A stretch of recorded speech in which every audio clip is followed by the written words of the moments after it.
नमस्कार। स्वागत है आपका आराधना चैनल पे।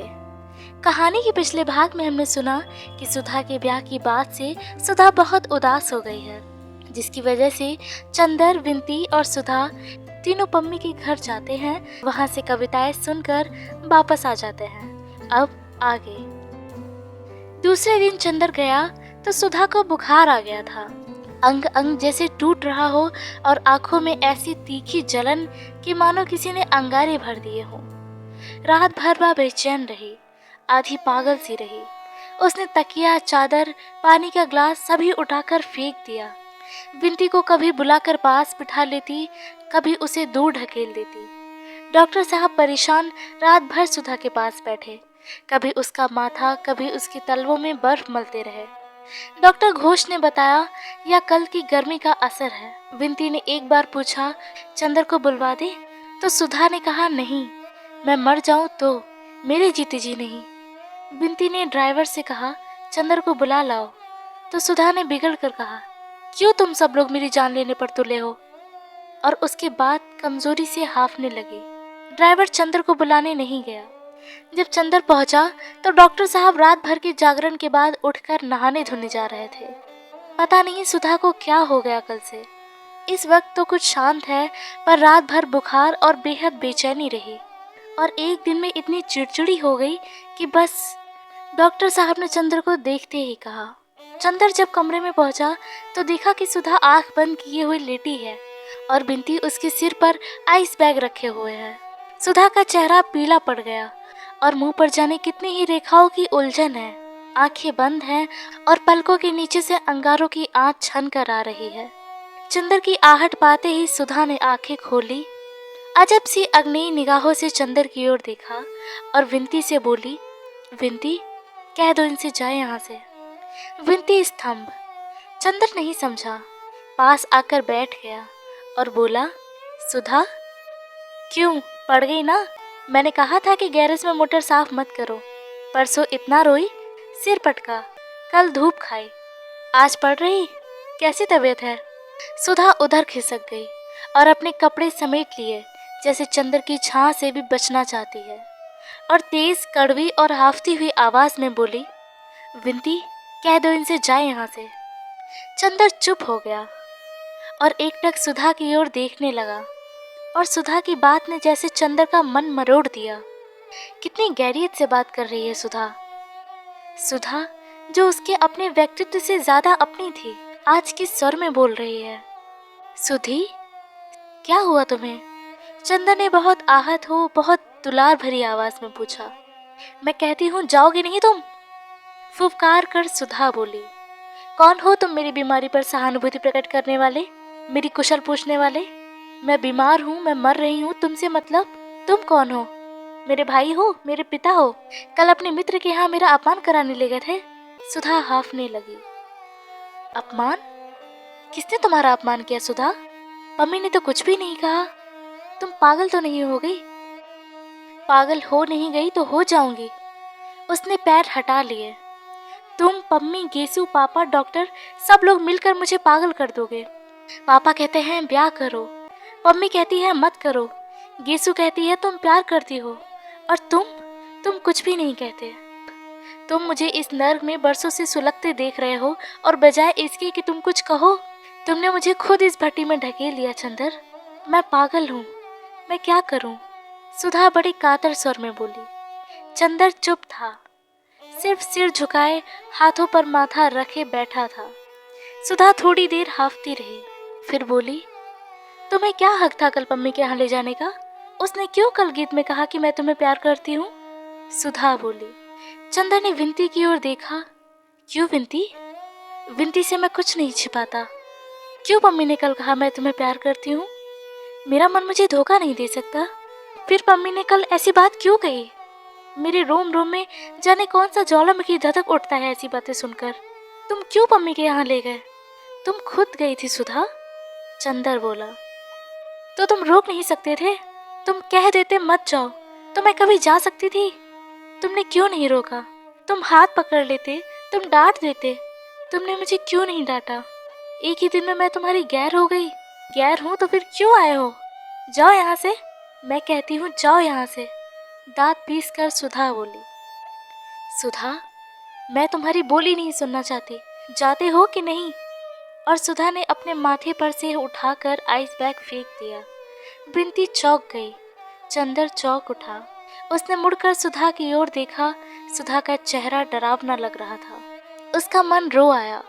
वह उठा, क्षण भर सुधा की ओर देखता रहा और धीरे धीरे कमरे से बाहर चला गया। बरामदे के सोफे पर आकर सिर झुकाकर बैठ गया और सोचने लगा, यह सुधा को क्या हो गया? परसों शाम को वह इसी सोफे पर सोया था, सुधा बैठी पंखा चल रही थी। कल शाम को वह हंस रही थी, लगता था तूफान शांत हो गया। पर यह क्या? अंतर्ध्वन ने यह कैसा रूप ले लिया? और क्यों ले लिया? जब वह अपने मन को शांत रख सकता है, जब वह सभी कुछ हंसते हंसते बर्दाश्त कर सकता है, तो सुधा क्यों नहीं कर सकती? उसने आज तक अपनी सांसों से सुधा का निर्माण किया है, सुधा को तिल तिल बनाया है, सजाया संवारा है। फिर सुधा में यह कमजोरी क्यों? क्या उसने यह रास्ता अख्तियार करके भूल की? क्या सुधा भी एक साधारण सी लड़की है, जिसकी प्रेम और घृणा का स्तर उतना ही साधारण है? माना उसने अपने दोनों के लिए एक ऐसा रास्ता अपनाया है जो विलक्षण है, लेकिन इससे क्या? सुधा और वो दोनों ही विलक्षण नहीं है। फिर सुधा क्यों बिखर रही है? लड़कियां भावना की ही बनी होती हैं, साधना उन्हें आती ही नहीं क्या? उसने सुधा का गलत मूल्यांकन किया था क्या? क्या सुधा इस तलवार की धार पर चलने में असमर्थ साबित होगी? यह तो चंदर की हार थी। और फिर सुधा ऐसी ही रही तो सुधा चंदर की आत्मा है। इसे अब चंदर खूब अच्छी तरह पहचान गया। तो क्या अपनी ही आत्मा को घोट डालने की हत्या का पाप चंदर के सिर पर है? तो क्या त्याग मात्र नाम ही है? क्या पुरुष और नारी के संबंध का एक ही रास्ता है, प्रणय, विवाह और तृप्ति? पवित्रता, त्याग और दूरी क्या संबंधों को, विश्वासों को जिंदा नहीं रहने दे सकते? तो फिर सुधा और पम्मी में क्या अंतर है? क्या सुधा के हृदय के इतने समीप रहकर, सुधा के व्यक्तित्व में घुल मिलकर और आज सुधा को इतने अंतर पर डालकर चंदर पाप कर रहा है? तो क्या फूल को तोड़कर अपने ही बटन होल में लगा लेना ही पुण्य है और दूसरा रास्ता गर्हित है, विनाशकारी है? क्यों उसने सुधा का व्यक्तित्व तोड़ दिया है? किसी ने उसके कंधे पर हाथ रखा। विचार श्रृंखला टूट गई। बिंती थी। क्या सोच रहे हैं आप? बिंती ने बहुत स्नेह से पूछा। कुछ नहीं।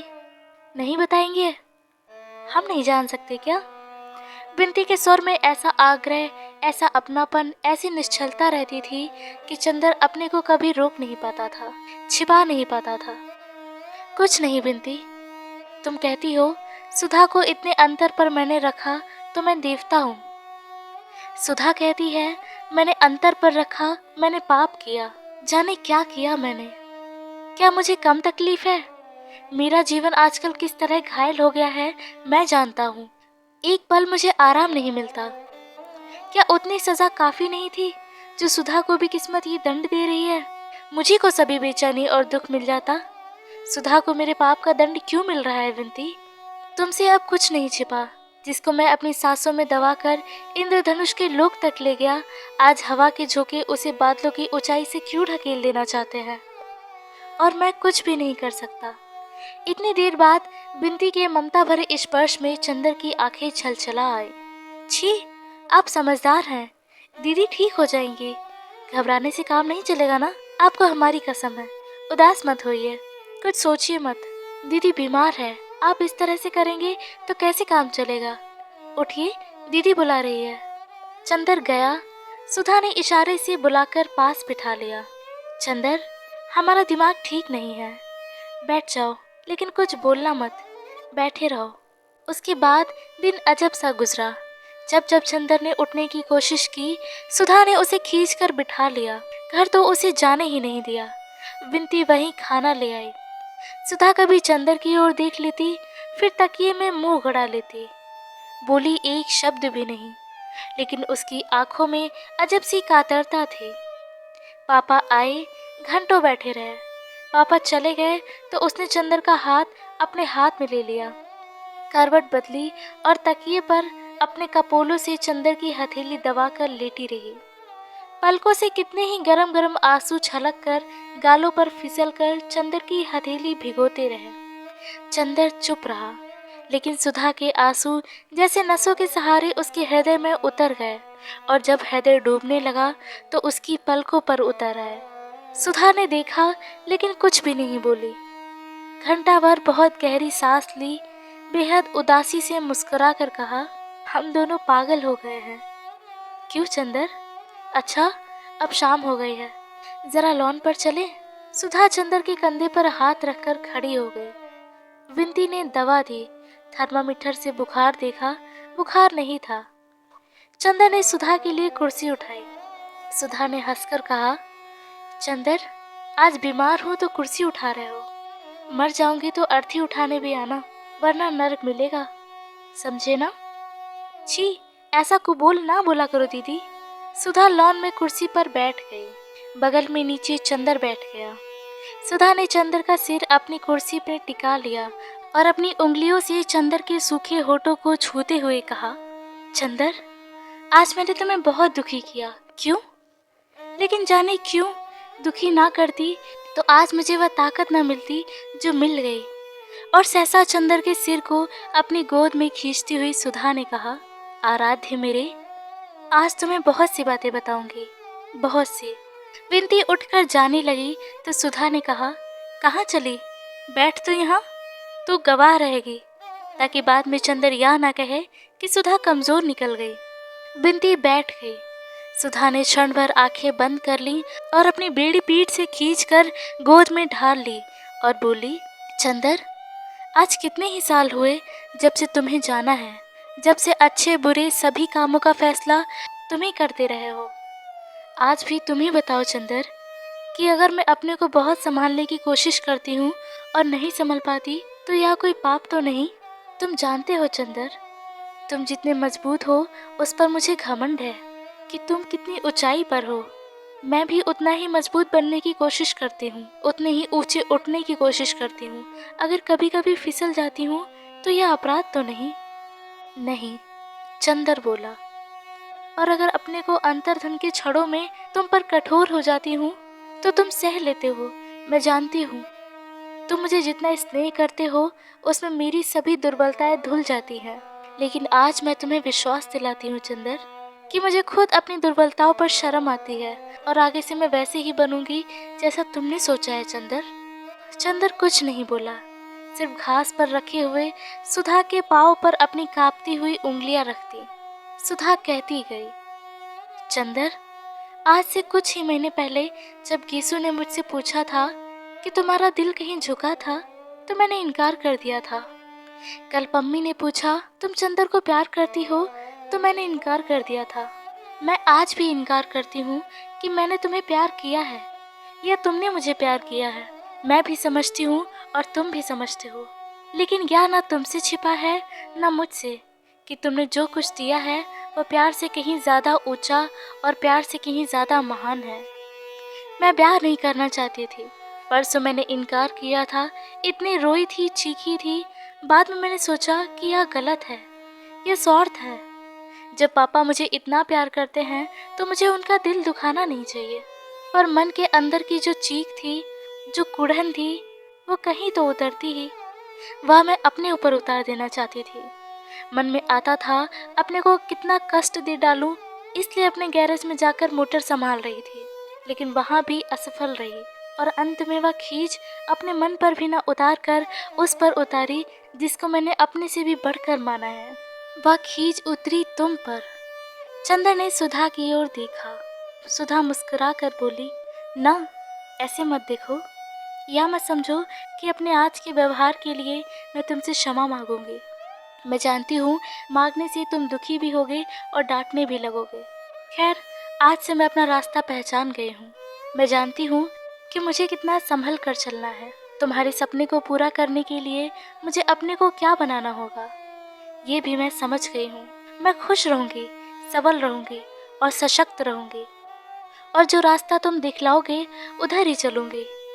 लेकिन एक बात बताओ चंदर, मैंने ब्याह कर लिया और वहाँ सुखी ना रह पाई, फिर और उन्हें वह भावना उपासना ना दे पाई और फिर तुम्हें दुख हुआ, तब? अब मिलते हैं आपसे कहानी के अगले भाग में। आगे जानने के लिए बने रहिए हमारे चैनल आराधना के साथ और कमेंट करिए हमें उन किताबों के नाम जो आप सुनना चाहते हैं। धन्यवाद।